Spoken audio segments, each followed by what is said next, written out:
C'est parti. Donc bonjour Denis, merci d'être aujourd'hui Bonjour avec nous. Elodie. Donc Bonjour Elodie. je vais vous laisser vous présenter, hein, ce sera beaucoup plus simple que ce soit vous qui dites qui vous êtes. Donc si déjà vous pouvez vous présenter et dire un petit peu qui vous êtes et qu'est-ce que vous faites dans la vie. Voilà, donc Denis Mazerolles. De formation, je suis ingénieur en électronique et photonique, hein. J'ai Ok. travaillé pas mal dans le domaine de la recherche dans une grande société pendant presque 30 ans.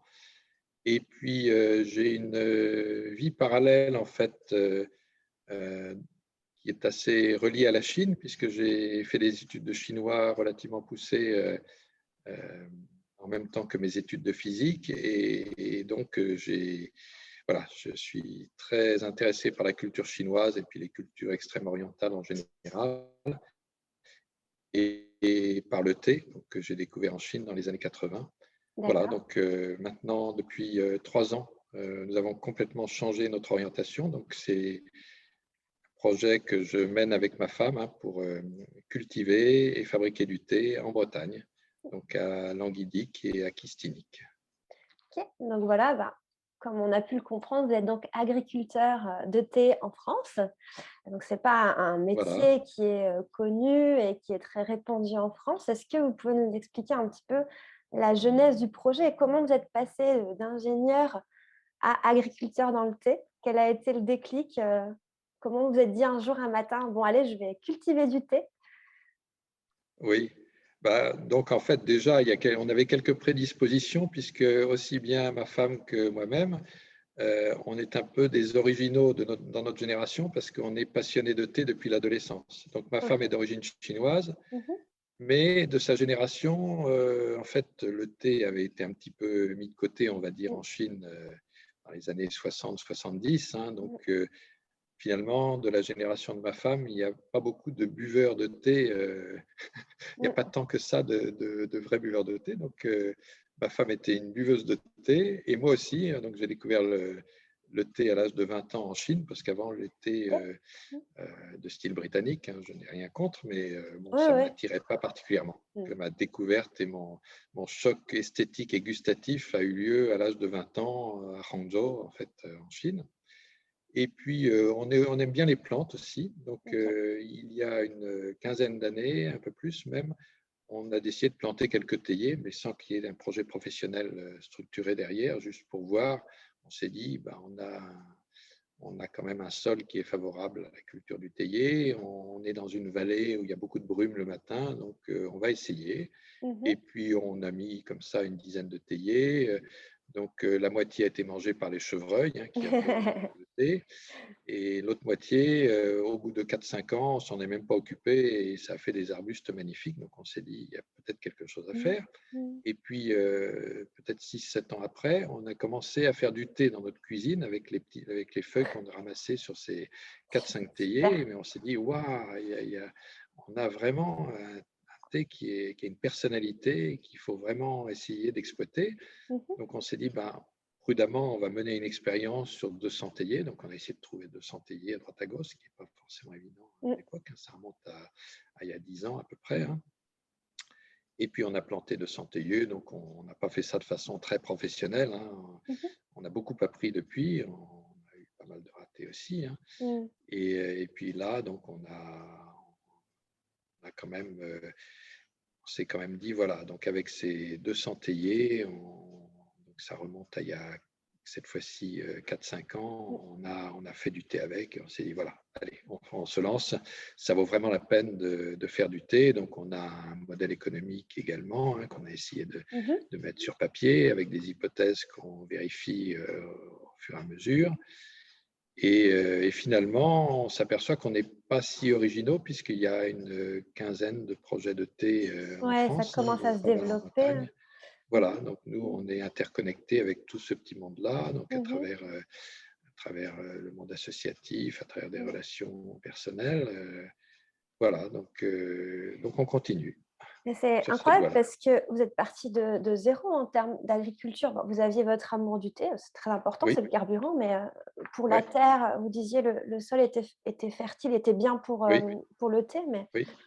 ouais. comment vous avez appris tout ça? Donc sur le terrain, j'imagine la pratique, mais v est-ce que vous imaginiez, arriver à faire tout ça aujourd'hui? Et puis surtout, bah, aussi comment vous avez tenu, face, au challenge aussi? Parce que enfin, je vous admire beaucoup, je trouve que c'est super ambitieux parce que vous êtes quand même un pionnier dans le domaine.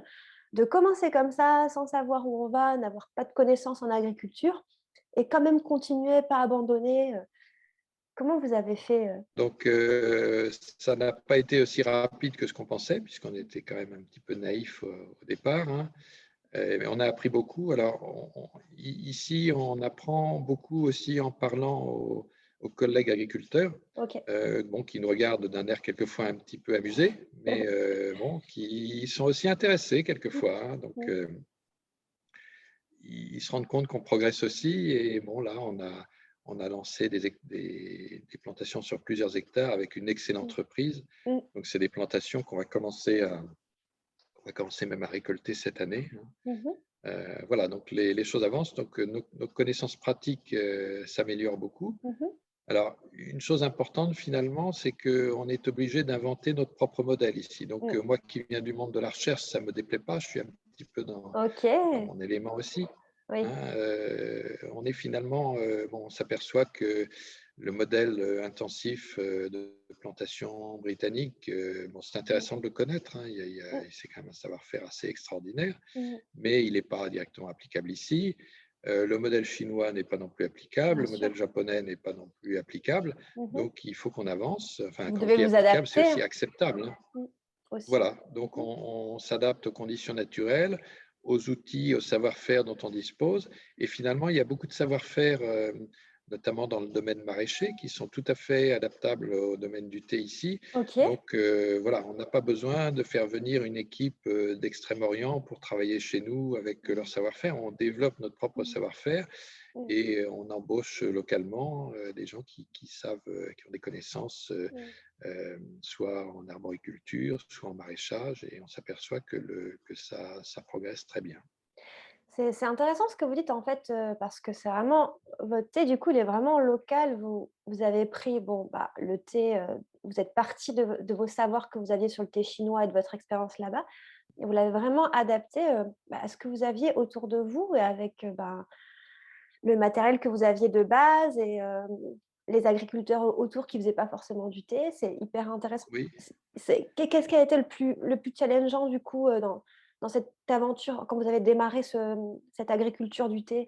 Les plus gros «obstacles» entre guillemets, mais sur lesquels vous avez su rebondir puisque vous êtes là aujourd'hui, mais oui. Donc bah, tout ce qui concerne la fourniture de plants OK. et le démarrage de la plantation, Mmh mh. c'est crucial en fait, hein. Ça, c'est Mmh. le vrai challenge. OK. Donc, on s'est aperçu rapidement qu'il fallait qu'on maîtrise cette étape de production de plants. Mmh. Donc, on l'a fait à partir de nos propres boutures, donc en partenariat avec un OK. reproducteur de végétaux. Mmh mh. Et en fait, quand vous dites, voilà, notre savoir-faire, notre connaissance des thés du monde et en particulier des thés en provenance de Chine, notamment des thés verts, hein, je vais prendre cet exemple-là. Mmh mh. euh, En fait, ça nous a donné un petit peu un objectif, c'est-à-dire qu'on essaye quand même d'arriver à des OK. qualités gustatives qui sont un peu dans le même domaine, on va dire, hein, c'est-à-dire ces Mmh. notes plutôt végétales, Mmh mh. sans qu'on cherche forcément à reproduire exactement les mêmes. Donc, par exemple, on a un certain nombre de cultivars, on va dire. Mmh. Ce pas des cultivars qui sont forcément répertoriés dans les points de vue scientifique, Mmh mh. mais on a des cultivars qui nous donnent un très bon thé vert. Donc, par Mmh mh. exemple, le Trévarez, qui est un cultivar qui est cultivé en Bretagne depuis près d'un siècle, Mmh mh. on l'a validé comme étant un très bon Mmh. cultivar pour le thé vert. Voilà, Mmh. donc on l'a reproduit à relativement grande échelle parce qu'on pense qu'il y a vraiment, voilà, on pense que pour la production, ça sera très bien. Après, on garde toujours à peu près un tiers de nos parcelles en expérimental, c'est-à-dire que c'est des OK. variétés un petit peu Mmh. nouvelles, Mmh mh. des cultivars qu'on n'a pas vraiment validés, Mmh et mh. on avance de cette façon-là. C'est-à-dire, Ouais. Mmh. d'une part, quand on a validé un type de cultivar, on le reproduit pour Mmh. la production, et Mmh. puis On on continue reste quand à même dans côté. l'expérimentation sur Mmh. une partie de nos, Ouais. Voilà, donc ça nous permet, notre but c'est quand même d'en vivre, même si Mmh.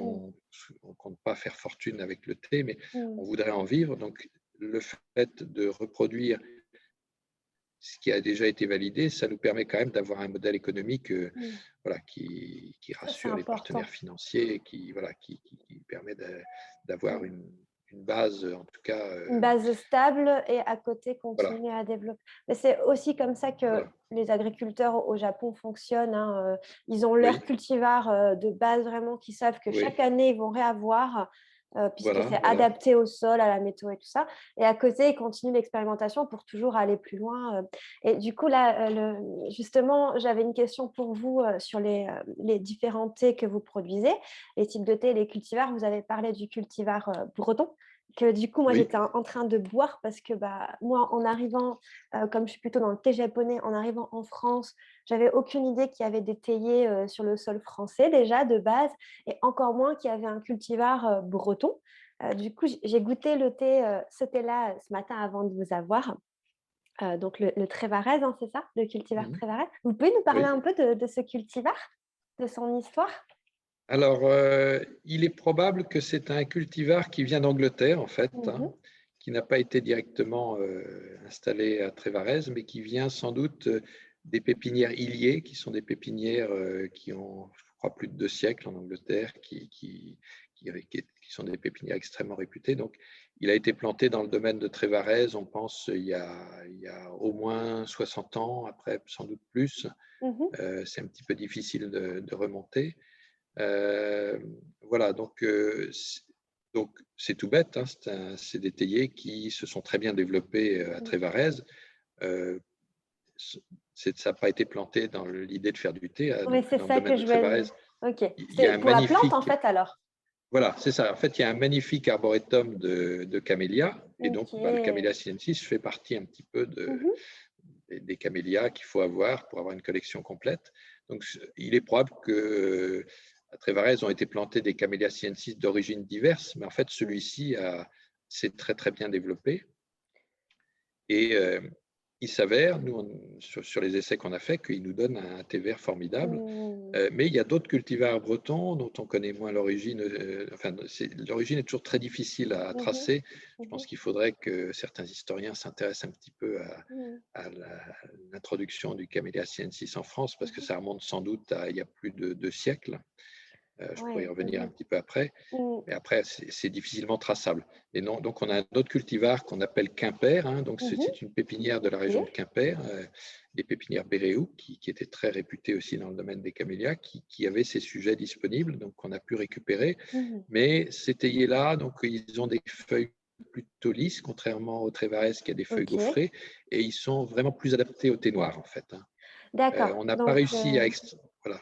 On n'a pas réussi à avoir des arômes intéressants en thé vert avec les cultivars Quimper. du coup, Voilà, il y a Trévarès plutôt d'autres. pour le thé vert et le Quimper Oui, plutôt pour le thé noir, alors, c'est ça? exactement, exactement. On a Mhm. eu vraiment un thé Mhm. noir et un thé blanc également, hein, puisque c'est un thé qui est très poussant, qui fait des magnifiques pousses assez tôt dans l'année. Mhm. Donc, on peut récupérer ces pousses pour faire du thé blanc également. Ok. Il est possible qu'on en fasse cette année Ok. un petit peu. Super. En tout cas, là, celui que j'ai goûté, je l'ai infusé, donc je me permets de Oui, montrer les feuilles, mais comme je vous avais dit tout à oui. l'heure avant qu'on démarre l'interview, les feuilles sèches, j'avais peur parce qu'elles étaient un peu foncées. Elles n'avaient pas du tout la couleur de ce que j'attendais d'un thé vert. Alors, en plus, moi, c'est pas du tout le genre de thé que j'ai l'habitude de boire, puisque c'est différent du thé japonais. Donc, j'ai presque cru que c'était un thé noir en ouvrant le paquet. Et puis, en l'infusant, en fait, le verre est sorti Mhm. et j'étais vraiment surprise. C'était vraiment magique. J'ai pris des photos du changement de la feuille au fur et à mesure de l'infusion et de la couleur. C'est vraiment une belle surprise. J'étais très émue en fait de goûter ce thé de Ah Bretagne, ben, de mon pays en fait. Voilà. Donc, alors nous, on en est fiers aussi de ce thé-là, donc mmh, on est très heureux que vous l'appréciez bah, vraiment, également. bah, chapeau. En tout cas, du coup, à sec, il a toujours cette couleur un peu plus foncée, c'est ça? Oui, c'est ce qu'on a remarqué. Mmh, C'est ce qu'on mmh, a remarqué. Alors, on ne sait pas exactement à quoi c'est dû parce que mmh, finalement, on a un traitement qui est assez proche des traitements mmh, des thés chinois. Donc, il est fait au wok mmh, au wok à 300 degrés à peu près Mmh, pendant mmh, quelques minutes. mmh, Donc, de façon à ce que le cœur de la feuille, donc surtout on évite que ça brûle évidemment, mais mmh, il faut que le cœur de la feuille arrive au moins à 70 degrés de mmh, façon à annihiler l'enzyme qui, mmh. qui, Pour s pour crée de stopper l'oxydation. l'oxydation. Bah, Oui, justement, voilà, est-ce que pour stopper l'oxydation. vous pouvez nous expliquer un petit peu parce qu'en général, on boit du thé, mais les gens ne savent pas comment on arrive, comment on part de la feuille du thé et comment ça arrive comme ça dans notre tasse. De Oui, manière très simple, hein, et sommaire, est-ce que vous pouvez nous expliquer un petit peu, bah, par exemple, pour ce thé vert, son procédé de fabrication, du moment que oui, vous avez, cueilli la feuille dans le thé dans le champ de thé? voilà. Donc, bah, la feuille, déjà, donc notre thé, on le cueille, on fait une cueillette assez fine, hein, donc un bourgeon plus une feuille, hein. Euh, donc ça, c'est une opération qu'on fait en général dans l'après-midi, puisque on ne cueille jamais quand les feuilles sont humides. Donc nous, on peut avoir de la rosée facilement jusqu'à midi ou 1 heure de l'après-midi. Au printemps, OK. ça Mmh. dépend des jours. Donc on commence la cueillette l'après-midi, on continue jusqu'à relativement tard dans l'après-midi. Et puis, on traite les feuilles très rapidement après la cueillette, hein. On ne les laisse pas flétrir, hein. C'est un peu Mmh. une caractéristique du thé vert tel qu'on le Mmh. conçoit. Mmh. Et donc, on le passe au wok, donc par petite quantité. C'est-à-dire que si on cueille par exemple 2 kilos de feuilles fraîches, on va diviser en petits tas de 200-300 grammes pour les passer au wok. Mmh. Et donc, chaque petit lot de 200-300 grammes, après, on le met dans notre machine à rouler, donc notre machine de roulage. Mmh mh. On met à peu près comme ça entre 1 et 2 kilos de feuilles là, dans notre machine de roulage. On fait le roulage. Le roulage, donc ça torsade les feuilles, ça Mmh. pétrit un peu la masse de feuilles de façon vraiment à casser les cellules et à sortir les arômes. Mmh. Alors, Enlever il y a aussi des un peu thés. d'humidité peut-être aussi? Voilà, alors une partie de l'humidité s'est déjà évaporée au Mmh. wok, mais une Mmh petite mh. partie, en général, on arrive à évacuer 20-30% de l'humidité au wok. Mmh. Et après, donc, l'humidité se répartit un petit peu dans les feuilles et continue de s'évaporer un petit peu effectivement Mmh. au roulage, donc qui dure pour nous entre une demi-heure et trois quarts d'heure à peu près. OK. Mmh mh. Mmh. Voilà, donc après ça, on sépare bien les feuilles et on les met en fait dans l'étuve pour le séchage final. Et c'est un séchage qu'on ne fait pas à température très élevée en fait, hein. On le fait à 65 degrés. Mmh. On a constaté qu'on avait comme ça des arômes peut-être plus intéressants. OK. Après, on peut créer des arômes un peu de torréfiés si on va à plus Mmh. haute température. Mmh. Voilà, nous, on a choisi plus des arômes végétaux. Frais. Après, notre thé noir, on le fait quelquefois en post-torréfaction, c'est-à-dire on développe des arômes un peu grillés, on va dire, euh, le portant à plus haute température Mmh. après le roulage. D'accord, et du coup après ça, hop, dans les emballages et c'est Et prêt à après, donc, consommer. voilà, on remplit les emballages, on les ferme avec ce sont des emballages. Donc, alors l'emballage, on aimerait être 100% écolo sur les Mmh. emballages. Alors, Mmh. on l'est à 99% en fait, hein, Mmh. puisqu'on est sur du papier style papier craft, mais le Mmh. thé malheureusement est sensible à la lumière Ça et à c'est l'humidité. faire Donc, attention. Mmh. on est obligé quand même d'avoir des sachets qui sont doublés d'une Mmh. couche d'aluminium, très fine évidemment, hein. On est Ouais. dans la fraction de quelques dizaines de nanomètres, hein, et Mmh. puis et également donc une couche de polyéthylène qui Mmh. est obligatoire pour le contact alimentaire en fait. OK. Voilà. Mais là, Mais si on fait pas ça, c'est un peu dur à conserver le thé pour le coup si voilà, on est c'est un peu ça, c'est un compromis. Bon, après, c'est un sachet qu'on peut après brûler dans la cheminée, hein. mmh, Il y a pas de problème là-dessus parce que les mmh, quantités d'aluminium et de polyéthylène sont absolument infimes, mmh, mais elles sont nécessaires pour pouvoir avoir une bonne conservation du thé. mmh, Le fait que vous ayez quand même encore une bonne qualité de thé après mmh. 5-6 mois après Ouais. la production, ça Mmh. nous rassure quand même. Ouais, bah, ça c'est le thé de toute manière, c'est vrai que la conservation, c'est crucial. Donc là, Ouais, pour le coup, c'est difficile d'être totalement écologique et en même temps oui, de pouvoir parce que, bah, si le thé, on le conserve mal, bah, il est bon pour, on peut plus le consommer donc voilà, voilà. finalement, c'est pas écologique non plus mais Voilà, donc les bases, c'est vraiment, il faut que mmh, ce soit étanche à la lumière et à l'humidité. voilà, c'est ça, lumière, humidité, et à l'air aussi du coup, Oui, forcément. donc étanche à l'air également, hein, bien Ouais, sûr. ouais.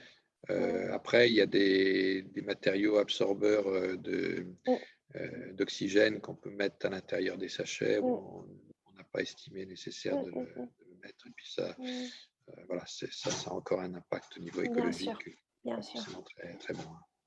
Et dans cette fabrication du thé, quel est le moment que vous préférez, vous, de la cueillette au produit fini, le moment que vous préférez dans la production du thé?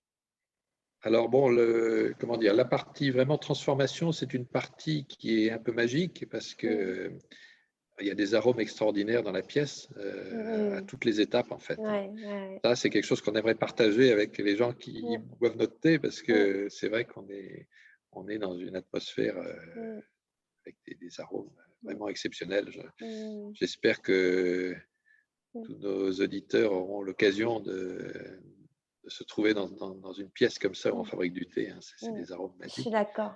Mmh Alors, en revanche, c'est vrai que ça, c'est des étapes qui sont plutôt répétitives pour nous, mh. c'est-à-dire que on essaie d'avoir un process qui est quand même un processus qui est à peu près stable et répétitif. Mmh. Donc, finalement, la partie peut-être la plus excitante, c'est quand même la cueillette, Ouais. parce que la cueillette, bah, elle est différente à chaque fois. En Mmh, plus, on a une grande variété de cultivars, donc mmh. il faut sentir les choses, et tous les sens, en fait, sont utilisés au cours de la cueillette, c'est-à-dire que on a la, la, la tendreté de Mmh, la tige quand on enlève quand on prélève les feuilles, tout ça c'est mmh, quelque chose de très sensuel finalement mmh, qu'il faut bien appréhender au niveau de la cueillette.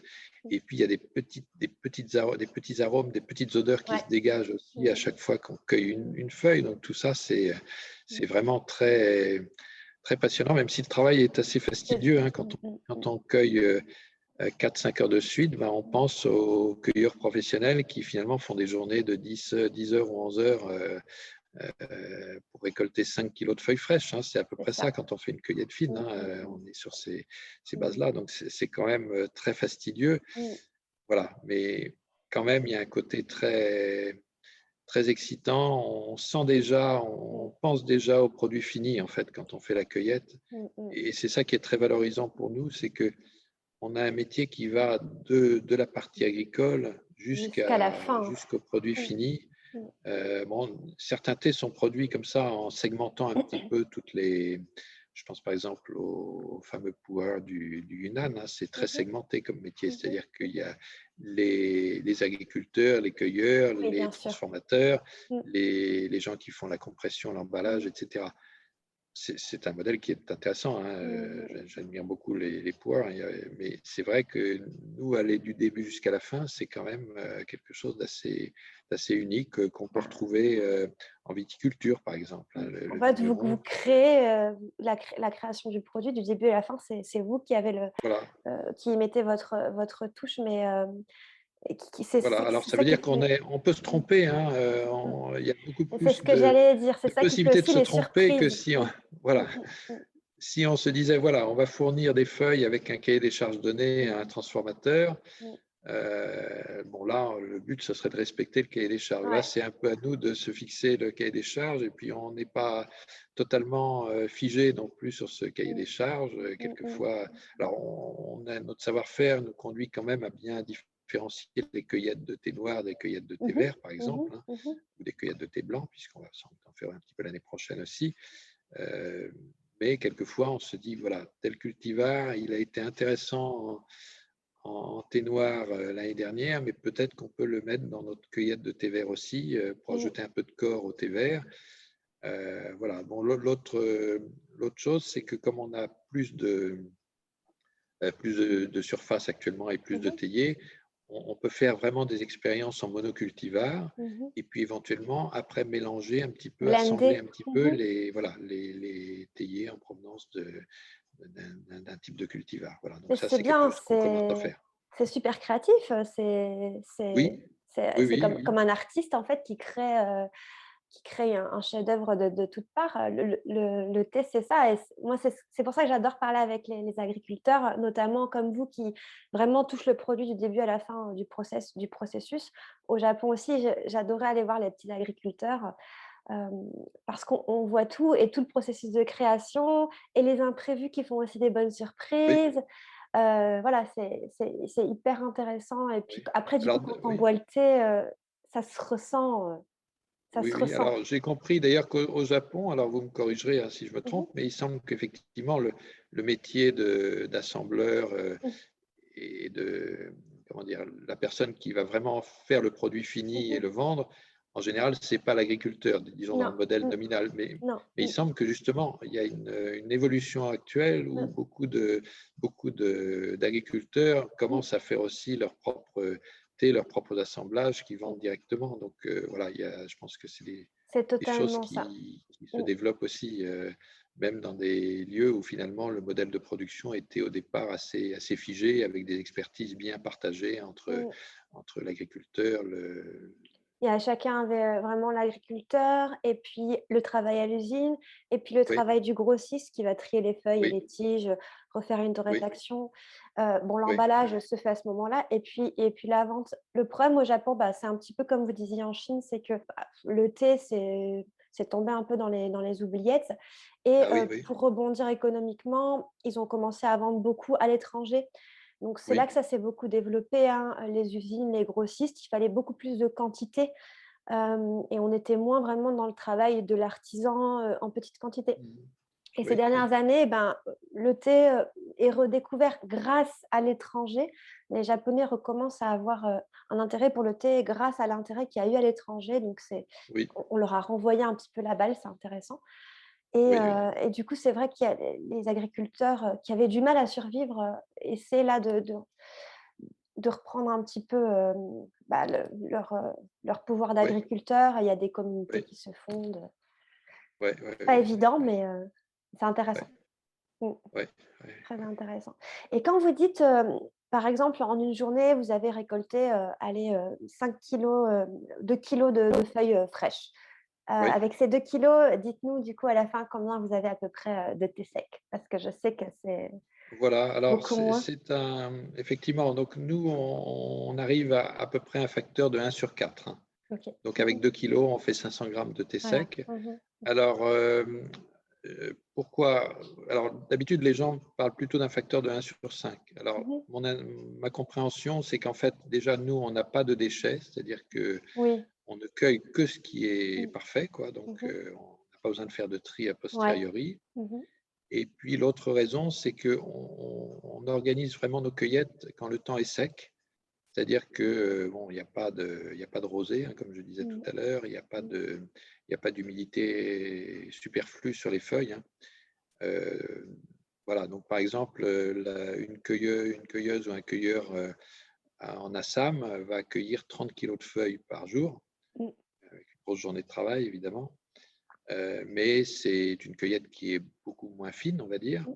et Bien sûr. qui se fait également par temps de pluie. Donc, Mmh. effectivement, l'eau peut donner plus de poids aux feuilles. D'accord, OK. Mmh. Et ça, c'est quand même intéressant parce qu'on ne se rend pas compte, il faut beaucoup de feuilles pour faire, notre petite tasse, Oui, de thé qu'on a, donc c'est voilà. important de le Donc après, savoir. On a moins envie de gaspiller quand on voilà. sait ça. Alors, il y a une grosse différence aussi quand on a des cultivars à toutes petites feuilles Mmh. qui peuvent être Bien très à la sûr. mode en Chine, par Mmh mh. exemple, parce que là, Mmh. l'effort de cueillette peut être 3 fois plus Mmh. important que Mmh. quand on a un cultivar à plus grande feuille. Mmh. Alors, nous, on travaille quand même sur le Camellia sinensis, hein, qui est Mmh. considéré comme cultivar à petites feuilles, Mmh. mais parmi les sinensis, il y a beaucoup de Bien sûr. diversité. Mmh. Donc, on est sur des cultivars plutôt à feuilles moyennes, hein, le Mmh. Trévarez en fait partie. Mmh. Mmh. On a un cultivar géorgien qui s'appelle le Colchida, qui a des feuilles plus petites, donc qui est Mmh. plus compliqué à récolter, mais qui est intéressant en thé vert également. Je pense que vous en avez aussi un échantillon. Ouais, je l'ai goûté aussi. Et après, nous, on a des très beaux cultivars de Chine, Mmh.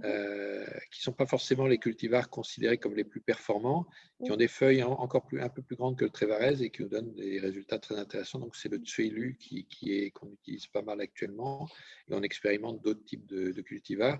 Et on s'est quand même aperçu que les cultivars, on va dire, un petit peu avancés en Chine, par exemple le Longqing 43 qui est utilisé pour le Longqing, les cultivars les Mmh. plus récents, bah, chez nous, ils poussent très bien. Il il n'y a vraiment pas de problème, mais c'est des cultivars très précoces et nous, on a souvent des Mmh, gelées jusqu'à courant avril mmh, qui mmh. font que bah, ce n'est pas C'est pas forcément les plus intéressants mmh, pour nous.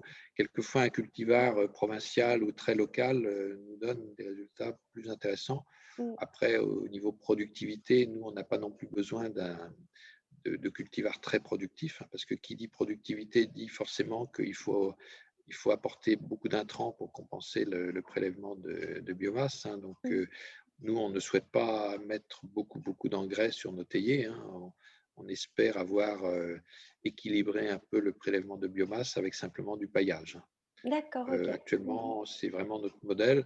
Alors, Mmh. on met un petit peu de fumier au pied des plants pour le démarrage, Mmh. puis on espère qu'après, on pourra juste amener la matière végétale sous forme de paillage pour les années qui OK. suivent. Bah, c'est bien, vous essayez plein de choses pour trouver justement ce qui va être, Oui, le mieux pour ce que vous voulez faire avec, bien sûr. Alors, avec voilà, le thé. on est certifié bio, bien Mmh, entendu, mais on veut aller un petit peu plus loin que ça, en fait, mmh, hein. On mmh veut vraiment essayer de sentir comment avoir des théiers qui sont en pleine santé, mais qui sont d'une part pas trop stressés et pas maintenus sous perfusion de mh, différents types de produits, hein, mmh, mmh comme c'est malheureusement le cas dans pas mal de plantations industrielles dans le monde, hein. mh, mmh, Voilà. mmh. Et surtout, on espère arriver à faire du thé faiblement stressé. Faiblement stressé. Bah, Voilà, parce que c'est bien, voilà, on se rend pas forcément compte, mais par exemple pour certains thés comme, au Japon, les gyokuro ou les thés qu'ils appellent thé blanc au Japon, mais c'est pas des thés blancs, mais qu'importe, où on les ombre, on stresse beaucoup la plante pour, oui, stimuler certaines molécules et avoir certaines goûts, saveurs. Alors en bouche, c'est excellent, c'est sûr, oui, oui, oui. mais c'est un gros stress pour la plante, hein, c'est vrai, on n'y Oui, pense pas forcément aussi. Mmh. oui. Enfin, moi, je suis très admiratif de toutes les techniques japonaises, hein. Je Mmh. pense ils ont poussé vraiment la compréhension de la plante, la mécanisation aussi bien des récoltes. Voilà. Mmh. Mais c'est un modèle qui produit des thés vraiment Mmh. des très intéressantes. Mmh. Disons que dans notre modèle, par exemple, on parlait de thé ombragé, donc nous, on Mmh. a une partie de nos théiers qui sont en sous-bois, par exemple, Mmh mh. donc qui vont se développer lentement, donc qui seront Mmh. pas du thé d'ombre, mais qui sera une ombre naturelle, quoi, qui sera pas forcément, Naturellement ombré. Ouais, c'est sera pas super forcément. intéressant. En tout cas, c'est intéressant tout ce que vous racontez parce que ça permet de voir que, bah, pour faire un petit paquet de thé comme ça, c'est un énorme travail à tous les Voilà, niveaux, surtout que vous êtes sur tous les justement à tous les niveaux de la production, comme vous dites au niveau voilà. agricole, fabrication et après donc Oui, c'est vrai qu'on s'en rend pas forcément compte, mais c'est des heures et des voilà. heures de travail, vous me le confirmez? Ah oui, oui, absolument, hein. Donc, en gros, nous, dans notre modèle, on a prévu par hectare de théier à peu près 4 500 heures Waouh! de travail. Donc, Mmh. ça veut dire qu'on va embaucher du monde. Donc, ça, Ouais, c'est parce que là, vous étiez quelque chose de 2 de positif. base, hein, mais là, il va falloir Voilà, c'est ça. plus Donc, de petites mains. actuellement, on a 2 salariés et un apprenti, hein. Donc, Mmh, mmh. voilà, on s'est aperçu qu'il fallait vraiment oser, hein. Ouais. Fallait pas essayer de rester, être constamment au four et au moulin. Et donc là, on a de la production qui va arriver cette année, donc encore Bravo. plus l'année 2022. Voilà, donc on s'arme pour faire face Mmh, à ça. En plus, on s'est aperçu qu'il y avait vraiment beaucoup de demandes, hein, pour mmh, notre type de mmh. thé. Euh, on, on a malheureusement déçu beaucoup de gens parce que Il y en a plus? voilà, il y en a plus. Et donc, on a fait des fêtes du thé donc en Mmh, août et septembre. mmh. Et la dernière journée de septembre, eh ben, quelqu'un a tout pris, a tout raflé Ah, la première heure, ce qui fait que ben, les gens après étaient déçus parce qu'ils ne pouvaient pas partir avec leur petit paquet de thé. Donc, voilà, donc il aurait fallu on peut-être aurait, te dire, chaque personne un paquet maximum. voilà, ben, c'est ce qu'on fera la Vous avez prochaine fois, appris du hein. coup, Voilà, bah, écoutez, c'est bien, ça c'est veut dire ça. qu'il y a de la demande et que du coup, vous allez pouvoir continuer à vous développer. Qu'est-ce que Voilà. vous voyez pour la parce qu'on n'a même pas nommé le nom de le magnifique nom de votre jardin, mais Filleul des Fées. J'aime Oui. trop en plus le nom, il est très poétique. Quel avenir vous voyez pour Filleul des Fées là? Qu'est-ce que vous voulez faire de votre jardin? Voilà, donc on restera sur un modèle artisanal, bien entendu, Mmh, mais on va dire un petit peu rationalisé, hein, c'est-à-dire qu'on voudrait arriver quand même à une petite dizaine d'hectares de plantation totale. Donc, on est à Mmh. 3 hectares, hein. Mmh. Et donc, une fois l'été arrivé à maturité, on vise des rendements quand même relativement faibles, de l'ordre de 200 à 300 kilos par hectare. Mmh. On va essayer de rationaliser un petit peu notre production. Donc, Mmh. la cueillette sera toujours manuelle dans les prochaines Mmh. années, hein, même Mmh. si on travaille en parallèle sur la robotique, donc sur une approche un peu complémentaire de ce que font les Japonais, c'est essayer Mmh. vraiment d'imiter le geste de cueillette manuelle, mais ça sera pas, ça n'est pas réaliste de penser que ça existera avant 4 ou 5 ans, Mmh. hein. Mmh. Mais vous Voilà, donc travaillez dessus, c'est intéressant. OK. on travaille dessus. Donc ça, Mmh. c'est aussi mes origines de recherche Ouais. en photonique et électronique, hein, qui font Mmh. que voilà, Mmh. je suis ça de très près. On travaille avec un laboratoire pour pour essayer de développer ce type d'instrument, mais ça va prendre du temps. Mmh. Voilà, donc on travaille là-dessus, mais nous, on se voit d'ici 5 ans comme exploitant à peu près 4 ou 5 hectares à maturité, Mmh. un atelier donc, qui va faire à peu près 1 tonne de thé par an, donc vendu soit en vente directe, soit à travers des distributeurs, là on ne sait Mmh. pas encore. Mmh. Alors, on fera sans doute plusieurs gammes de thé, alors déjà plusieurs types de thé Mmh. différents, hein, thé Mmh. vert, thé noir certainement, peut-être Mmh. d'autres types de thé. On essaie d'expérimenter les houblons, mais c'est difficile. Mmh. Bon, les thés sombres, je pense qu'on saura les faire.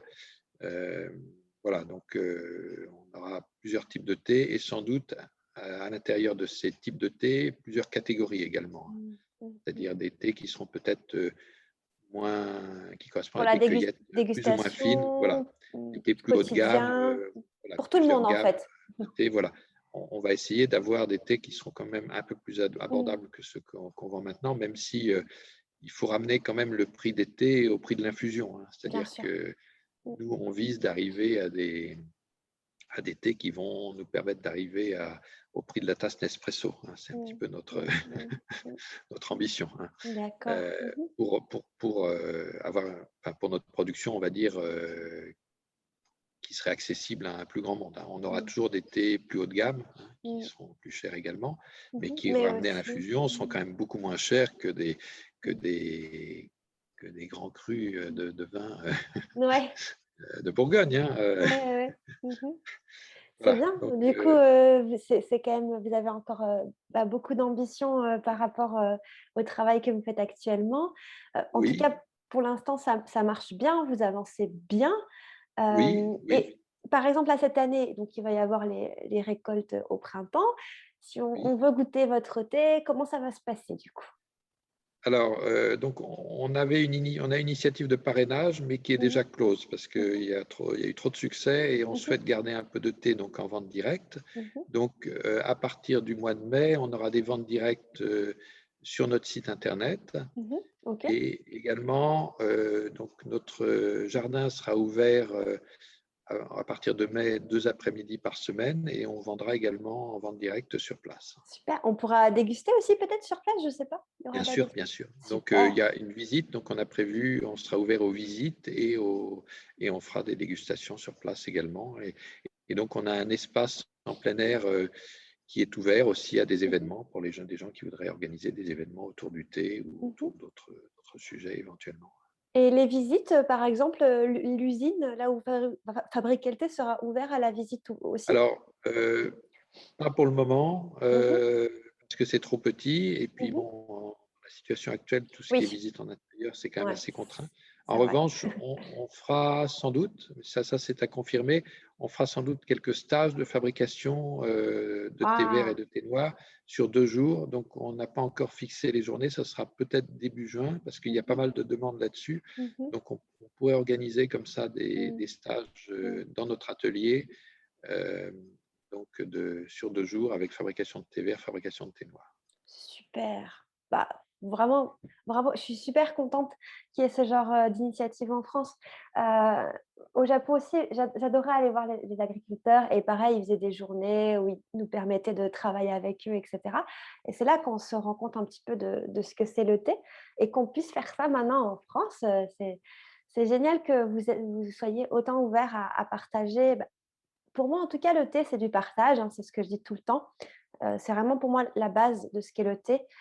Et je le retrouve beaucoup dans votre discours, donc je suis contente. Et justement, pour vous, quelle est la vision que vous avez du thé? Le thé, pour vous, en quelques mots, qu'est-ce que c'est, qu'est-ce que c'est? Ah bah, le thé, pour moi, c'est un élément indispensable depuis l'âge de 20 ans où j'ai Mmh, découvert ces thés mmh, en Chine, hein, ces thés verts en Chine.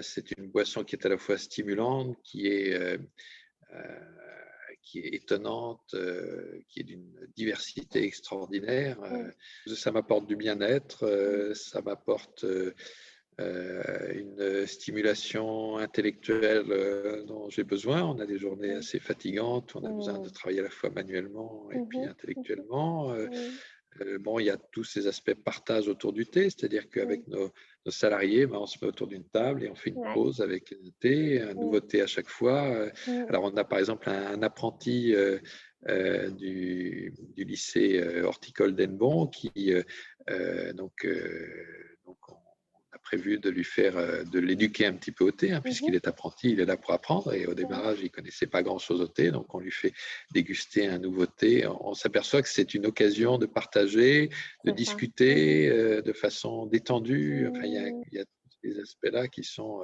mmh, que nous apporte le thé, en fait, hein. mmh. Par exemple, je suis aussi admiratif de la culture du café, mais c'est vrai que le café, souvent en entreprise, allez, on se dépêche d'avaler son café et puis on Ouais. retourne au boulot, quoi. Mmh mh, Il y mmh avoir mh. quelques échanges autour de la machine à Mmh, café, hein, mmh, c'est très bien comme ça, mais c'est vrai qu'on se sent moins détendu, je pense. mmh, mmh. Qu'avec, Euh, autour d'une tasse de thé, voilà, voilà, mmh, voilà. mmh. Ah mais je suis totalement d'accord avec ce que vous dites. C'est vraiment ça. Et du coup, pour Et il faut terminer, beaucoup, je pense qu'il y a encore beaucoup à apprendre autour du thé. Le thé est mmh, finalement relativement méconnu en France. mmh mh. Et Ouais. ce qui est extraordinaire en France finalement, c'est qu'on n'est pas pour le moment des gros consommateurs de thé, Mmh mh. mais c'est peut-être en France qu'il se passe beaucoup de choses autour du thé. On a tous Mmh, ces grands acteurs du thé en France mmh. qui développent des produits, bon, quelquefois plus ou moins fashion, hein, mais Mmh mh.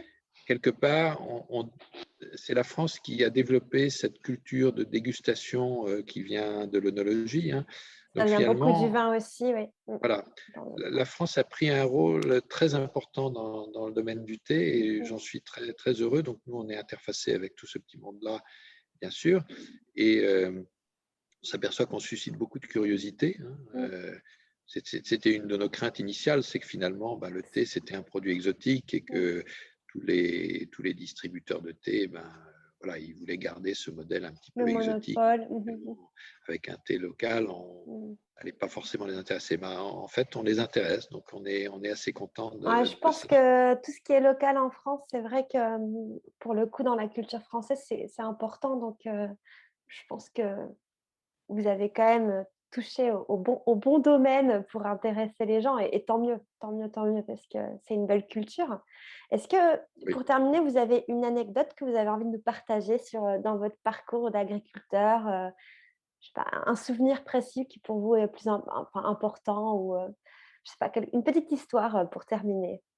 Oui, bah, juste, comme je n'ai pas parlé de thé noir, je vais vous parler un petit peu de thé noir pour le moment, parce Mmh mh. que c'est vrai que nous, on était au départ très motivés sur le thé vert, Mmh mh. et puis on a regardé un petit peu les process de thé noir, on en a fait un petit peu en 2019, et puis en 2020, on pensait que notre process était un petit peu au point, et finalement, le thé noir qu'on a produit, c'est pas tout à fait du thé noir. Mmh. Je ne sais pas si vous avez expérimenté, mais et voilà. Donc on a ce côté un petit peu surprise et on a comment dire, on peut laisser quand même un peu de libre cours à notre créativité en fait, hein, Mmh. dans Mmh ce mh. domaine-là. Mmh mh. On a un thé qui est, on va dire, c'est un thé roux. C'est pas un thé un thé qui est complètement noir. Il est insuffisamment oxydé et ça, on Mmh. pense que c'est en raison de notre technique Mmh de mh. fabrication et des températures qu'il y a en Bretagne, qui sont quand Mmh même mh. plus fraîches que dans la plupart des pays producteurs de thé noir. Mmh Et mh. alors, on a été très flattés parce que certaines personnes nous ont dit, vous êtes sur des profils de type Oriental Beauty, donc, Mmh qui mh. est un thé très réputé à Mmh. Taïwan, hein. Voilà, donc Alors que c'était pas du tout prévu c'était de... pas du tout le but, c'était pas du tout le but. Et on est arrivé. Alors nous, on l'a trouvé très bon notre thé noir, mais on s'est dit effectivement, on n'a C'est pas pas ce trop... côté ouais. astringent qui, quelquefois, bon, le côté astringent qui est recherché hein, par pas mal de Mhm, consommateurs de thé mhm, noir. Il est finalement beaucoup moins astringent et on a ces arômes, cette arrière-note sucrée qui finalement plaît beaucoup. mhm, Donc, on a acheté cette année une machine pour mieux contrôler mhm, l'oxydation de notre mhm, thé, mais on mhm. va peut-être quand même utiliser encore l'ancienne méthode Ouais, pour de garder... bah, faire un thé qui n'est c'est une pas tout, qui ne création. sera pas tout à fait du. Mhm. Voilà, c'est ça, c'est ça. Donc, on De va manière... essayer de reproduire cette fabrication qui est un peu fautive, en fait, hein, puisqu'on a une oxydation qui est insuffisante. mhm. Voilà, donc juste une anecdote comme Moi, ça qui remonte juste à mes j'adore lumières. ça parce que justement, c'est parce que vous faites le produit du début à la fin que vous faites des découvertes comme ça. Alors, bah oui, c'est pas le thé noir que vous attendiez, mais vous avez créé autre chose. On n'est pas obligé de mettre les thés Oui, dans des étiquettes à chaque fois. voilà, voilà, Et finalement, c'est une belle surprise, c'est une belle rencontre. Ouais, voilà. Donc, c'est une belle on histoire. pensait même créer un thé roux, mais bon, Thé on n'est pas roux. encore tout à fait sûr pour cette année. On verra. Non, c'est super intéressant. Bah, c'est une belle histoire. Du coup, la création du terreau breton, on Voilà, attend du voilà. coup ce que ça va donner dans les années qui vont suivre, mais Voilà. c'est une On belle pensait histoire. aussi l'appeler Celtic Beauty, mais bon, voilà. Oh, mais j'adore, c'est bien. C'est bien, j'aime beaucoup. Ça reste très poétique, un petit peu comme le nom de votre jardin. D'ailleurs, pourquoi Voilà, voilà. Fiel des Fées en vrai, je sais, mais parce que j'ai lu sur votre site. Oui, Mais pour oui, alors terminer, tiens, après j'arrête avec mes questions parce que ça va faire long, mais pourquoi Fiel des voilà. Fées? Voilà, je vais essayer d'être bref parce que on peut aller dans le détail et j'ai même écrit un article là-dessus, donc on va essayer d'être très bref. En fait, La Fiole des Fées, c'est un ballet d'Adolphe Adam, qui est un compositeur du 19e siècle, Mhm, qui a eu un succès énorme et ce ballet a eu un succès tout à fait considérable. Et d'ailleurs, c'est le premier ballet à avoir utilisé un éclairage électrique euh, lors de la première représentation. Hein. mhm. Euh, Puisqu'avant on utilisait des éclairages au gaz hein, dans les théâtres, ce qui était dangereux. Hein. Ouais, j'avoue. Mhm. Il y a des danseuses qui ont été grièvement brûlées, voire qui ont été tuées par des D'accord. incendies en cours de ballet. Hein. Mhm, Voilà, donc c'était un ballet qui a eu un succès fou, qui est un peu oublié aujourd'hui. Enfin, on trouve encore mhm. l'enregistrement encore disponible en disque. Euh, mais donc, pourquoi j'ai utilisé ce nom-là? Parce qu'en fait, j'ai un aïeul, c'est mon arrière-grand-père, hein, qui était peintre, qui était un peintre très académique, qui a aussi eu beaucoup de succès à son époque, qui est un petit peu oublié aujourd'hui, et notamment parce que les deux grandes œuvres qu'il a faites ont disparu pour des raisons différentes. Donc, il a fait le plafond de la Comédie Française avec de très très nombreux détails sur Ah tous les ouais. personnages de la Mhm, comédie de Molière, de mhm, Voltaire, de, de tous les tragédiens, Racine, Corneille, etc.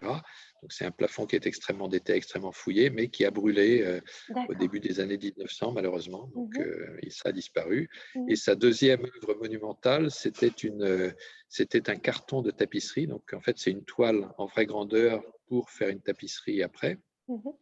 Et cette toile était une commande de l'Élysée, en fait, sous Napoléon Ok. III. Et finalement, il y a eu un changement de régime. Donc, Mhm, après, le régime qui a suivi Napoléon III n'avait pas forcément les mêmes goûts et a trouvé finalement, comme la tapisserie était en cours de tissage, ils ont trouvé une solution, c'est de l'offrir au tsar Nicolas II pour son couronnement.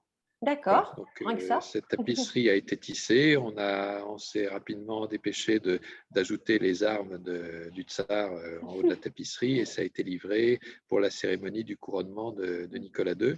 Mhm. Et donc cette tapisserie a disparu en fait. Hein.